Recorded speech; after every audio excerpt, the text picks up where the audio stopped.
Hello. I wanted to do a breakdown of this scene right here. This is kind of the proof of concept scene that I made for my material mixer video. If you haven't seen it, go check it out. I do a breakdown on how to use this tool right here and mix multiple materials together to get a cohesive and non-repetitive looking ground landscape. Here I just have a simple scene. I was going to show you how to build the lighting setup first. Typically, if the sky was in the shot, I would use an image plane as the background. Unsplash is one of my favorites. There's some really good high quality images for background planes. However, we're not going to have a sky in the shot, so I'm going to leave this out for now. And we're just going to start out with a simple sun.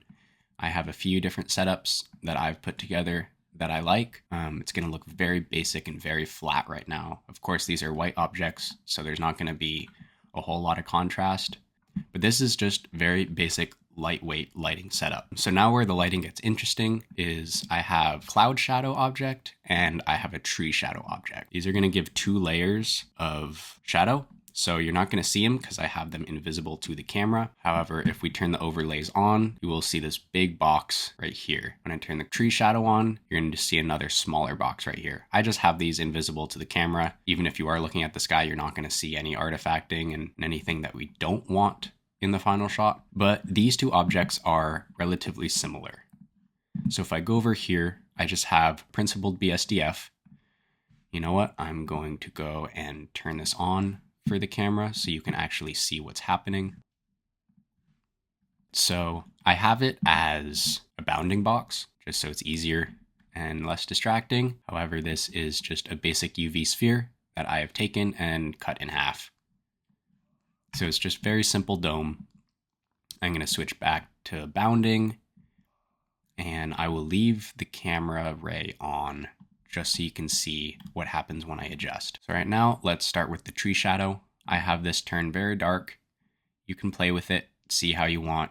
Remember, this is not going to appear in the final render, so I just play with the color just to affect how intense these shadows are, because I really want to bring out some of those darker areas to show that contrast and break up that smooth lighting just a little bit more. But like I said, this is all up to you and your art direction. So if I plug this into the alpha, it's just going to be like a very smooth noise texture. I've adjusted this. I have the same setup, like I said, for the cloud shadow and the tree shadow. However, the tree shadow is going to be smaller, and I typically use a higher noise value for it, just because it will be a little bit closer. So here's the noise. I ran it through a color ramp and into the alpha to break it up more, to get those harsher shadows. And you can kind of see how I was going for some leaf-shaped shadows right here. So if I turn off the tree shadow and I just have the cloud shadow, you can see how, like I said, this is the same thing. If I adjust the noise, it's going to give us a similar look, but much larger shadow areas. You can also see when I scale this plane up much higher and go back, we could expand this range a little bit more, maybe bring down the roughness and the detail. And then we're going to get something that may fit better over a large area. So if you have mountains, bigger landscape, anything in the background, this is a super easy, simple, lightweight setup to get those cloud shadows that you're looking for on the ground. All right, moving on. I have a volumetric fog box. Oh, also, if the clouds or if the trees are too small, obviously you can just adjust this size accordingly. The tree shadow thing I only really use for smaller scenes. For bigger scenes, obviously I'm going to have more physical trees to create those shadows, but this is a much easier and more lightweight way to create those shadows if you don't have the physical trees in the scene. As you can see, I did add some physical trees just for the water reflection. See, that kind of helps. Obviously in the camera, it's going to be blurred out a little bit just because there's no depth of field in this view. But yeah, those trees in the background, they add a little bit of shadow, at least for another lighting setup that's facing that way. And they do add that little bit of greenery in the reflection, which is nice as well. I only have 3 trees to keep this scene super lightweight as well. All right, moving on to the volumetric fog. This is extremely simple. I just have a bounding box and I have a volume scatter node inside. Like I said, you're probably not going to notice this a whole lot just because I wanted the effect to be super subtle. If we turn it up, obviously we can get more enhanced fog effect. And for larger scenes, you can even come in with a noise texture and break this up even more.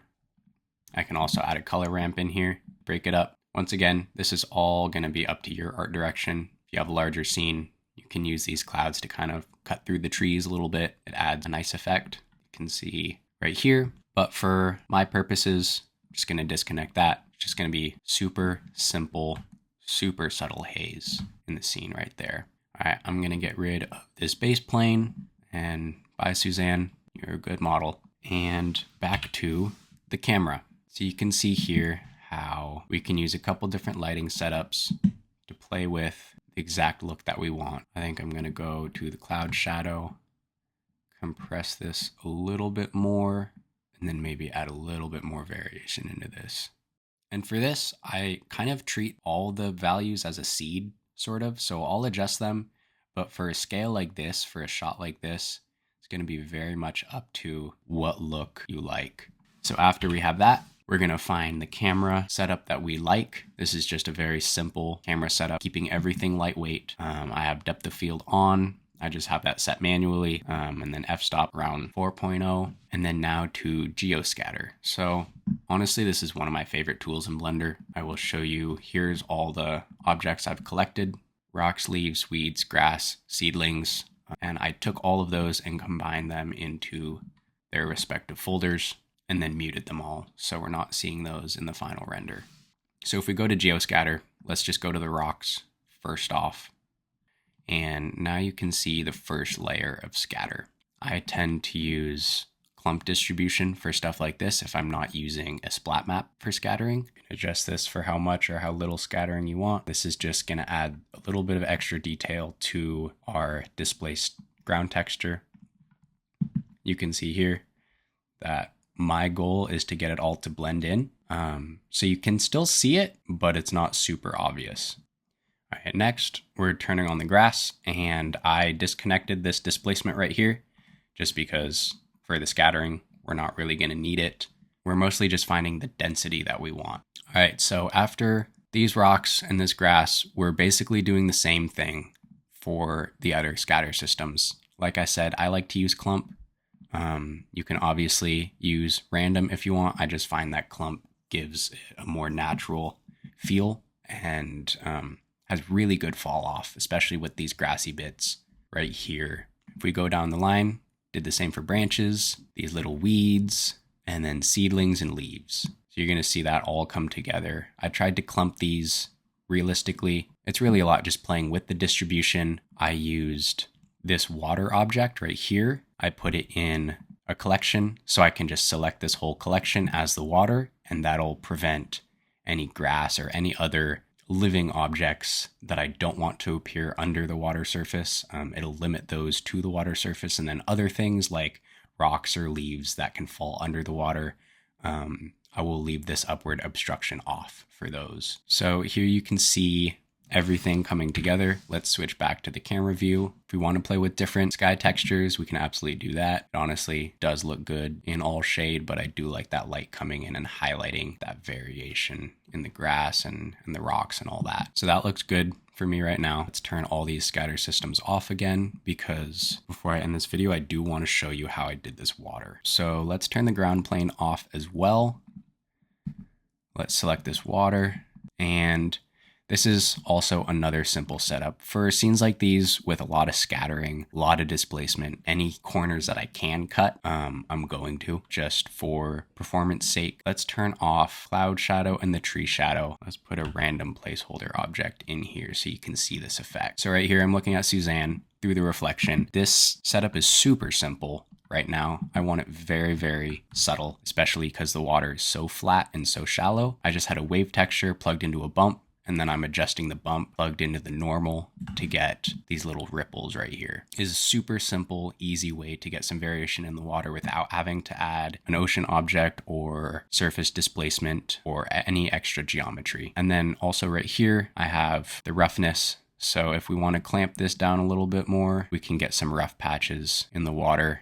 I have a noise texture plugged into the roughness. If we want, we can get some super subtle variation in the roughness in the water. Once this resolves, we can kind of see how it just adds a little bit more. This is a strong effect, so I did clamp it down and then run it through another color ramp. You can barely see this honestly, but I just want just enough so that it looks like there's maybe a little bit of debris or pollen or something floating on top of the water. I don't want it to be obvious, but I do want a little extra touch of realism right there. Yeah, you can see that. That might still be a little bit too much at this angle. So we can bring that down like so. So for this, like I said, I'm gonna bring this bump down so we still get a little bit of that effect, but it's not overpowering and it still looks realistic for shallow water. Thanks again, Suzanne. So yeah, that's basically all the other bits of this scene that I wanted to go through.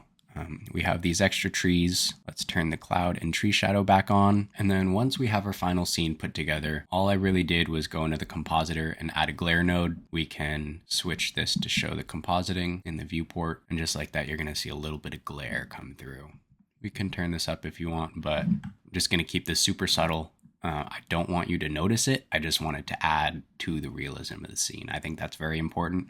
Sometimes it's very easy to go in and just push everything up so that it looks cinematic and obvious. But the more obvious it is, the more it's going to detract from the overall feel of the scene, in my opinion. All right. And then once all these pieces are put together, we can go out and render the final scene. Thanks for watching. This was a little quick breakdown. Like I said, if you haven't seen the breakdown of the material mixer, I have that video linked in the description below. I would watch that first if you haven't seen it, but stay tuned for more videos. I have some stuff that I'm working on right now that I am very excited to share. All right.